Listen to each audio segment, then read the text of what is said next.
Tinapay mula sa langit. A daily morning devotion with CRC Family.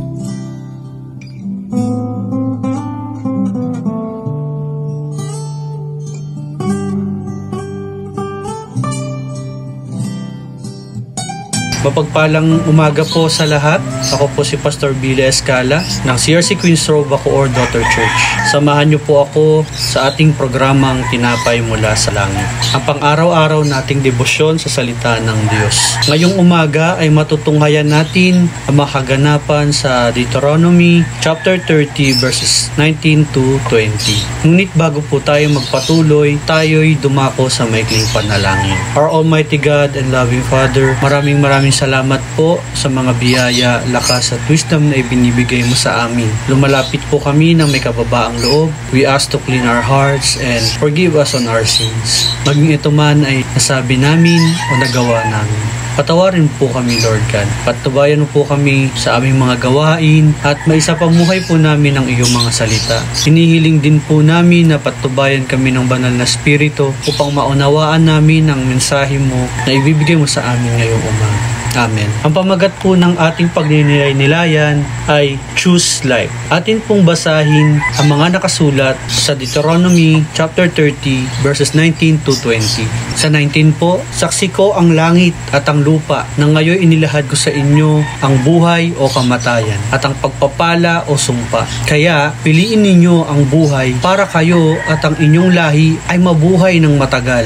Sa 20 po, ibigin ninyo si Yahweh, sundin siya at manatiling tapat sa Kanya, upang kayo at ang inyong salinlahi ay mabuhay ng matagal sa lupaing ipinangako niya sa ninuno ninyong sina Abraham, Isaac at Jacob. Ang buhay natin ay puno ng mga desisyon, maging sa mga simpleng bagay man at mga desisyon na humuhubog sa atin bilang isang mabuting Kristiyano. Sa bawat araw ng ating buhay, tayo ay binibigyan ng Diyos ng gabay at wisdom na pumili upang tayo ay lumago at huwag mapahamak. Dahil sa unconditional love ng ating Diyos, tayo ay binigyan niya ng pagkakataon na pilian si Jesus, ang ating buhay, ang ating saving grace at ang daan patungo sa buhay na walang hanggan. Makikita po natin yon sa John chapter 14 verse 6. Sa atin pong nabasa, may isang pinakamahalagang desisyon na pinapasa sa atin ang Diyos. Buhay o kamatayan, pagpapala o sumpa. Tinutukoy ng Diyos ang ating buong buhay sa isang pagpili.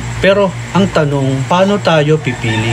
Ako po ay mayroong tatlong bagay na nakuha sa ating nabasa sa Deuteronomy chapter 30 verses 19 to 20. Ang una po ay tayo ay binibigyan ng Diyos ng karapatang mamili. Isipin natin, ang Diyos na may ganap na kapangyarihan ay binibigyan tayo ng free will o pagkakataong pumili. Sa bawat araw, may mga pagkakataon tayong magdesisyon kung anong uri ng buhay ang nais natin. Buhay na puno ng pag-ibig, pag-asa at pagpapala, o buhay na malayo sa kanyang plano. Ang sabi po doon, ang langit at lupa ay naging saksi. Ibig sabihin, ang bawat pagpili natin ay may malalim na epekto, hindi lang sa atin, kundi sa mga nakapaligid sa atin. Iwasan natin na gumawa ng masama at huwag nang magkasala. Nasusulat po doon sa Romans 6:23, sapagkat ang kabayaran ng kasalanan ay kamatayan. Yan ang magpapahamak sa atin, hindi lang sa buhay mo, pati na rin sa mga minamahal mo sa buhay. Nais ng Diyos na piliin natin ang buhay. Kaya naman mga kapatid, piliin natin si Jesus. Because in choosing Jesus, the life Himself, you will embrace the fullness of life, hope, purpose, and everlasting love found only in Him. Makikita po natin yun sa Colossians 1:27. Pangalawa po, piliin ang buhay para sa iyo at sa iyong pamilya. Ang pagpili ng buhay ay may kinalaman hindi lamang sa iyong personal na paglalakbay, kundi sa mga taong mahal mo at pati na rin sa mga susunod pang henerasyon.